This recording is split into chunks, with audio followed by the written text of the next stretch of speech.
Chandrayaan, Aditya L1 என இந்திய விண்வெளி ஆராய்ச்சி மையத்தின் சாதனைகளை உலக நாடுகளே வியந்து பாராட்டி வருகிறது. அதன் காரணமாக உலக அளவில் பல்வேறு நாடுகள் தங்களது செயற்கைக்கோளை ஏவுவதற்காக இஸ்ரோ நாடத் தொடங்கி உள்ளது.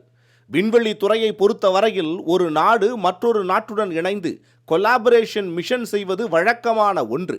அந்த அளவில் ஐரோப்பாவின் யூரோஸ்பேஸ் ஏஜென்சி இஸ்ரோவுடன் இணைந்து புரோபா 3 மிஷனை நடத்துகிறது.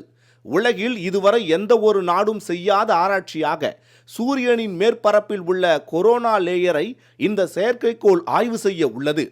இன்று மாலை ஸ்ரீஹரிகோட்டாவில் உள்ள சதீஷ் தவான் விண்வெளி ஆய்வு மையத்திலிருந்து 44.5 மீட்டர் உயரம் 320 டன் எடை கொண்ட PSLV C-59 ரக ராக்கெட் மூலம் விண்ணில் ஏவப்பட உள்ளது. இதற்கான கவுண்டவுன் டிசம்பர் 3ஆம் தேதி பிற்பகல் 3:08 மணிக்கு தொடங்கியது. இந்த செயற்கைக்கோள் பூமியிலிருந்து 60,500 கிலோமீட்டர் தொலைவில் சுற்றுவட்ட பாதையில் நிலைநிறுத்தப்பட்டு அங்கிருந்தபடியே 2 செயற்கைக்கோளும் 150 மீட்டர் இடைவெளியில் பயணிக்க உள்ளன. சமீப காலமாக சூரியனை சுற்றியுள்ள இந்த கொரோனா லேயர் அதிகமாக வெப்பமாகி வருவதாக கூறப்பட்டது. ஆகவே தற்போது விண்ணில் பாயும் இந்த புரோபா 3 என்னும் செயற்கைக்கோள் வளிமண்டலத்தில் பயணித்து சூரியனின் புறவெளி பகுதியை ஆய்வு செய்து அதன் தரவுகளை அனுப்ப உள்ளது. சூரியனின் கொரோனா லேயரை ஆய்வு செய்வதற்கு பல நாடுகள் விண்கலன்களை அனுப்பி இருந்தாலும் ஃபோர்மேஷன் ஃப்ளையிங் என்ற முறையில் முதல் முறையாக 2 செயற்கைக்கோள்கள் அடங்கிய தொகுப்பை இஸ்ரோ விண்ணுக்கு செலுத்துவதுதான் இந்த மிஷனுடைய பிரத்யேகம். புரோபா 3 தொகுப்பில் கொரோனா கிராஃப்ட், ஸ்பேஸ் கிராஃப்ட் மற்றும் அகல்டர் ஸ்பேஸ் கிராஃப்ட் ஆகிய 2 செயற்கைக்கோள்கள் அடங்கி இருக்கிறது. இந்த 2 செயற்கைக்கோளும் ஒன்றோடு ஒன்று உதவி புரிந்து இந்த வரலாற்று சாதனை மிகுந்த ஆராய்ச்சியை வெற்றிகரமாக செய்ய போகிறது. சூரியனின் மேற்பரப்பான கொரோனா லேயரை ஆய்வு செய்வது அவ்வளவு எளிதான காரியம் இல்லை.